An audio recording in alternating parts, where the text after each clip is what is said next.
গতকাল ব্রিগেডের মাঠে লক্ষ্য কণ্ঠে গীতা পাঠের সময় এই ঘটনা ঘটল।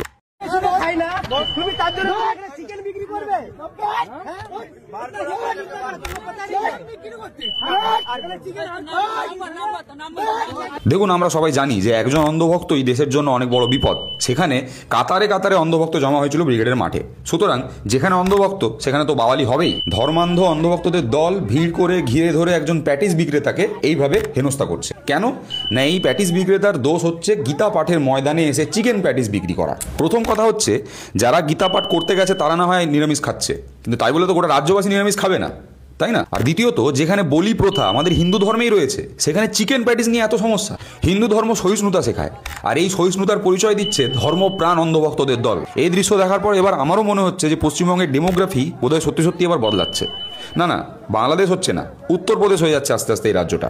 যে প্যাটিসওয়ালা দাদাকে ঘিরে ধরে হেনস্থা করা হয়েছে তিনি সারা বছর ওই চত্বরে প্যাটিস বিক্রি করেন। বরং যারা হেনস্থা করছে তারা বাইরের থেকে উড়ে এসে জুড়ে বসেছে একদিনের জন্য। এদের মুখের ভাষায় বলে দিচ্ছে যে এরা কোথার থেকে এসেছে।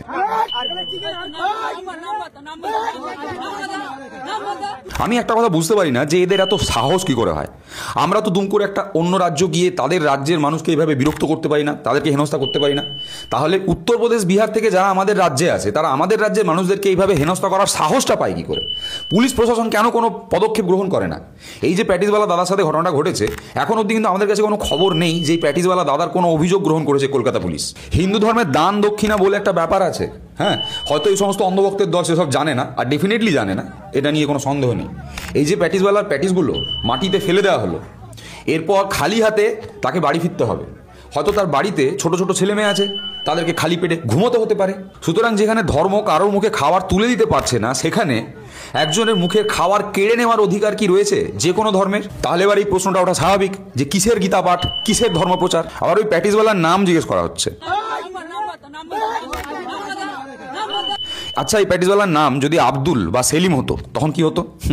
তখন খবরের চ্যানেলে একটা অন্যরকম শিরোনাম দেখতে পেতাম আমরা।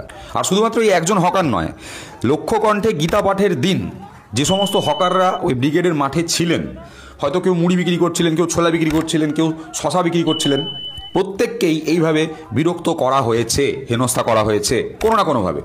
কাউকে হয়তো কারোর কাছ থেকে জিনিসপত্র নেওয়া হয়েছে, তারপর তাকে টাকা না দিয়ে পালিয়ে গেছে সেখান থেকে ধর্মপ্রাণ অন্ধভক্তের দল।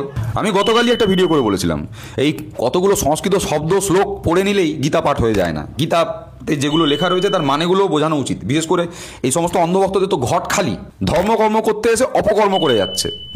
আর এরা যে এইগুলো করছে এটা এদের দোষ না। আমি এই ঘটনাগুলো নিয়ে বললাম, এটা আমার অনেক বড় দোষ হয়ে গেল, তাই তো?